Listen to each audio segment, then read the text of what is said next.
I am Dr. Shirish Hiremath, the immediate past president of the Cardiological Society of India and the director of the cath lab at Ruby Hall Clinic in Pune. We are today talking about the special variety of blood thinners. When we talk of blood thinners, people even in the remotest area, they understand aspirin as a blood thinner. This is actually a baby aspirin which has been used for years and years, and again it's in public news for its utility as well as low cost. In addition to aspirin came newer drugs like clopidogrel, prasugrel and ticagrelor. However, one must understand that these are antiplatelet agents. That means they are quite different from the anticoagulants which we are talking about today.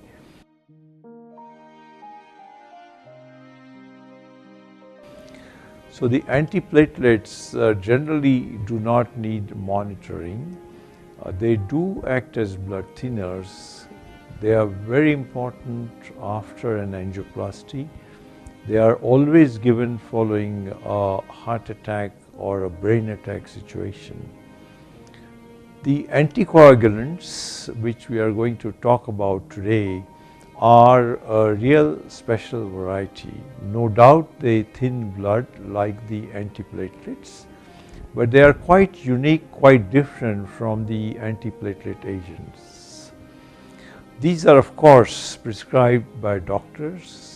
They are extremely useful drugs, but they are not for general purpose in the sense just as they give tremendous benefit to those who need it, they are also having the side effects that the patient can potentially bleed, and the bleed can sometimes be dangerous. In fact, if he bleeds in the brain, it could even be a fatal bleed.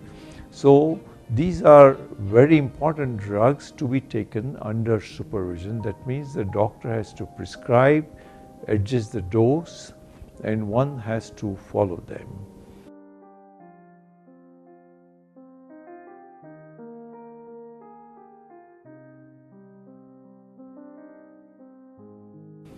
The traditional drugs are the acetokemerol or warfarin, and these have been given for years and years with extreme effectiveness.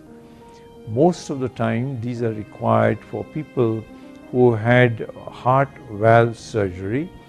They are also given for people who have thrombus or blood clot anywhere, in the sense sometimes people develop clots in the leg veins after a long travel. These drugs are indicated. People developed a clot in the lungs, what is called as a pulmonary embolism. These drugs are indicated. And also, and most commonly, these are required for people who have irregular heart beating. By that we talk about atrial fibrillation. In atrial fibrillation, we have the upper chamber of the heart beating in a very erratic, irregular fashion. And since there is no effective forceful contraction, there is a slowing of the blood flow in the atrium, that means the upper part of the left side, and this actually leads to clot formation in the atrium. Now these clots are very important, not for the heart, but they can get dislodged, they can embolize, and they can go to anywhere in the body, including brain, resulting into stroke. So the stroke prevention, that means people developing something like paralysis, has to be prevented, and this prevention is one of the most achieved benefit of these anticoagulants.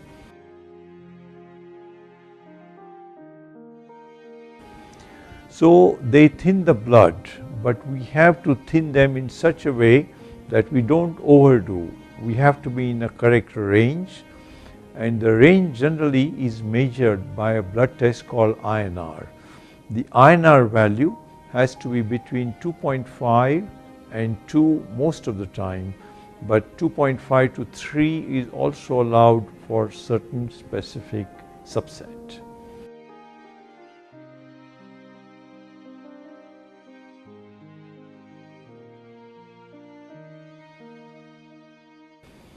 Now, if you are in this range, these drugs can give you a very desired benefit, especially in preventing the stroke.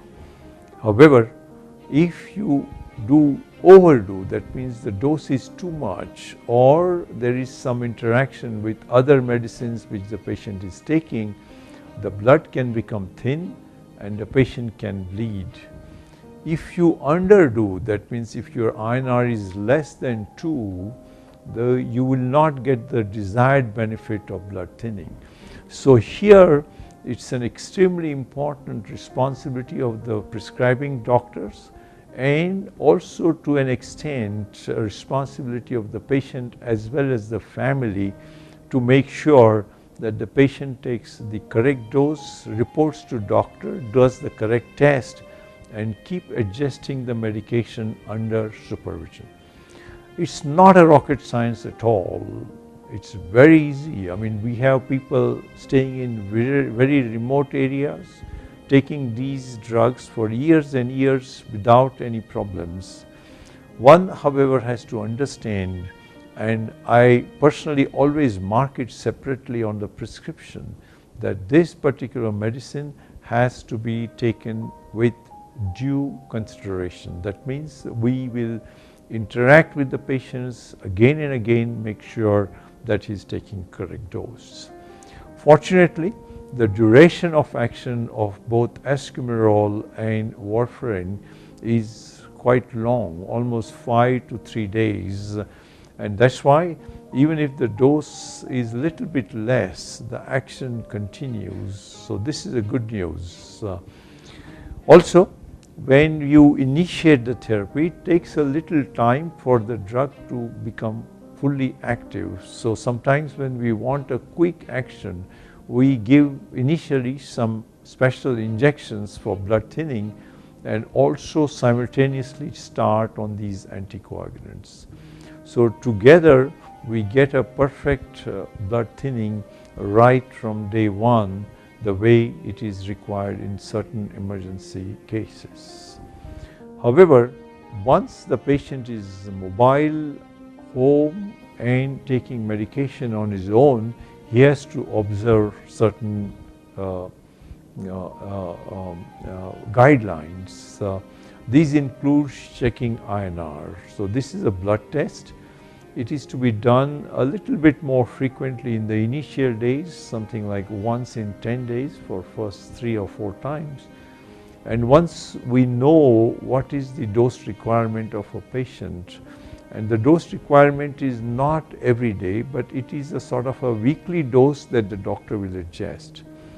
So once we know that based on INR, the INR frequency checking can be reduced. So subsequently, we could do it once in 2 months or once in 3 months, as less as that. We also have some kits which the patients can purchase, and these kits the patient can actually check his own INR and just report to his doctor, who can adjust the medications. Not reporting to doctor can lead to under or overdosing of these drugs, which is not going to be beneficial to the patient. Most of the time the dose is taken in the evening, something like 6 p.m.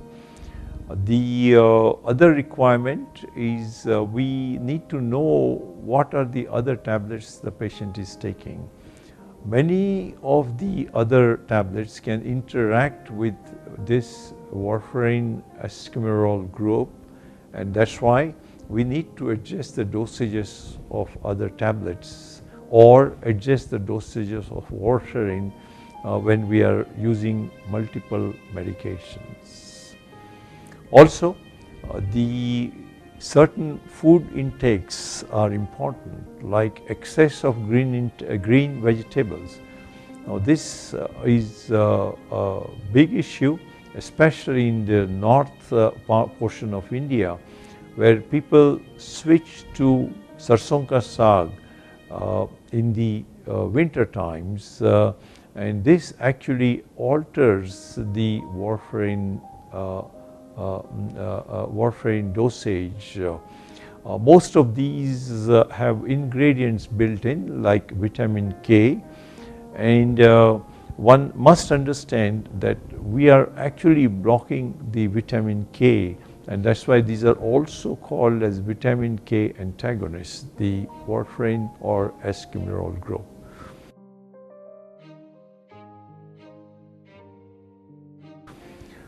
If you take excess, obviously the efficacy of these drugs is going to go down. So one has to also remember that diet pattern should not have too much variation and should not have excess of things like green leafy vegetables.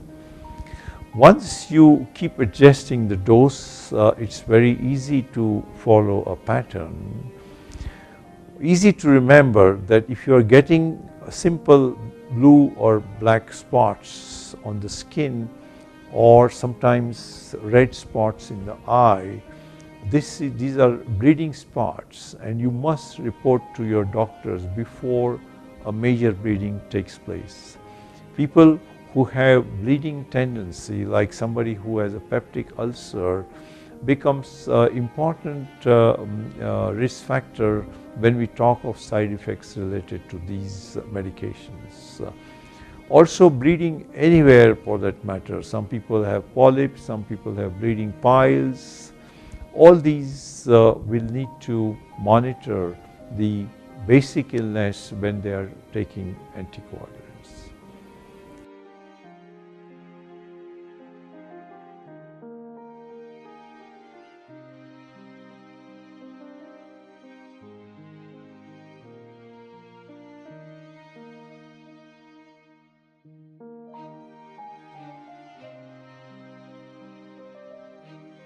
Do we always need INR? Yes, if you are using warfarin or eskemirol, you definitely need to monitor INR. The blood test is simple, but the labs which do these blood tests should be doing a good number of these on monthly basis to get accurate results. That's why you need to go to a very good quality lab to get a good INR results. Is it going to be required for all the anticoagulants? And here comes the good news. We have something like NOACs, NOAC. Now these are the new additions to the anticoagulant regime. So the earlier ones, warfarin and eskemirol, are getting pushed back, and now we have 3 or 4 important newer anticoagulants. The dabigatran, apixaban, these are the standard prescription along with rivaroxaban, which are available in India. So these do not need INR monitoring. They have a standard dose, patient takes the same dose, and you can continue it indefinitely just as any other tablet, including aspirin, you would take indefinitely. So this is the good news. Also, these newer ones do not have too many interactions with the medications or the kind of food that we swallow. And that is why they would probably give you a very steady, a very defined anticoagulant effects. And that's why in general, these are getting more and more popular, replacing the earlier, older anticoagulants like warfarin. These of course come at a price, and that's why the price sometimes could be a limiting factor. But fact remains that since they have a very controlled effect, they are clearly more efficacious in certain dosages and probably a lot safer than the earlier anticoagulant medications. So here the good news is that the older ones can be replaced with the newer ones. We most of the time worry if somebody has a bleeding tendency, like a bleeding peptic ulcer in past becomes a very important history when we are giving these anticoagulants. Also, the newer anticoagulants need a reasonably good renal function. Those who are compromised on the renal issue, the newer anticoagulants probably may not be very safe, though up to a particular point they can be used in a reduced dosages. So on a whole, these are the medications. The anticoagulants are medications which can prevent strokes, and that's why very important addition to the armamentarium in management of atrial fibrillation, that is the irregular beating of the heart. They are useful in clot prevention too. Like there are some families where clot has a tendency to form all their life. These also can be prevented. People who have deep vein thrombosis during long travel in earlier travels, if they are undertaking another travel, they can swallow these tablets around travel and thus avoid deep vein thrombosis. So people who are in for surgery, like somebody has a long surgery, long sort of confinement to bed, some of these orthopedic procedures, they are the ones who are at a risk of clot formations, and they also can be given these medications. All this group now have a good news that the newer anticoagulants do not need INR monitoring. On a whole, very, very effective medications, but to be used with caution, not to be taken across the counter. You will not get it also, and a doctor's prescription is extremely important. But remember, they are going to keep your families smiling and happy.